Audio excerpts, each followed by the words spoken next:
good afternoon.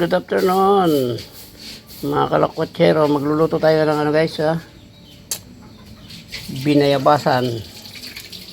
Ang gagamitin kong isda ay blue marlin or malasugi.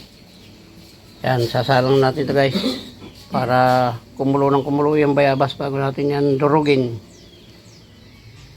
Yan guys yung isda natin, blue marlin yan or malasugi. Yan yung ating isisigang sa bayabas guys. Pinasnan ko na ito para medyo mas malasa siya. Mas masarap yung inaasnan muna yung isda guys. Kaya mamaya natin ito itatambog doon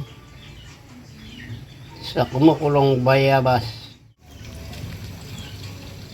Okay guys, nakasalang na yung ating bayabas. Mamaya natin hayaan natin madurog dyan. Para na lang natin ang sandok. Pipisilin na lang natin mamaya. Kaya yaman natin yan guys. Guys, kumulo na.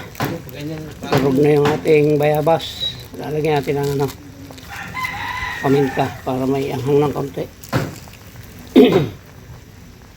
Mamaya natin lalagyan yung sibuyas para malasang malasa. Unahin natin guys yung isda. Pwede na siguro ito dahil labog na yung bayabas. So guys, lalagyan natin yung ating isda. Hindi natin ibubuhos para yung sabaw hindi sumama. Hindi malansa. Isa-isa lang natin ilagay. Yan. Masarap ito guys. Blue marlin na binayabasan. Yan. Tatakpan natin at para abutin yung ibabaw. Ihinaan lang natin para hindi siya umapaw. Yan na guys. Nagkulay katas na. Yan. Tatakpan mo natin.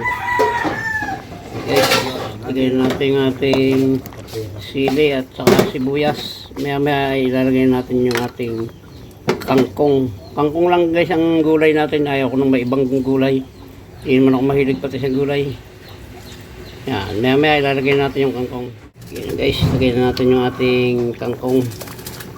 Kaya wala tayo ibang gulay kundi yan lang. Tama na yan at hindi naman ako mahilig sa gulay. Mahilig ako sa isda at karne pero gulay hindi. Yan guys. Tatakpan natin para maluto-luto yung kangkong. Tayo magdiretso sa CR.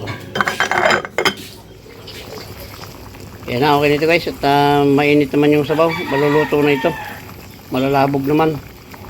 Kaya muli po ay maraming salamat po sa inyo lahat. Sa lahat po ng umabot sa dulo ng vlog na ito na pagluluto ng pinayabasan or sinigang sa bayabas na blue marlin. Ay maraming salamat po. At hanggang dito na lang po. Mabuhay po kayo at mabuhay tayo lahat. Babay na po. I love you all.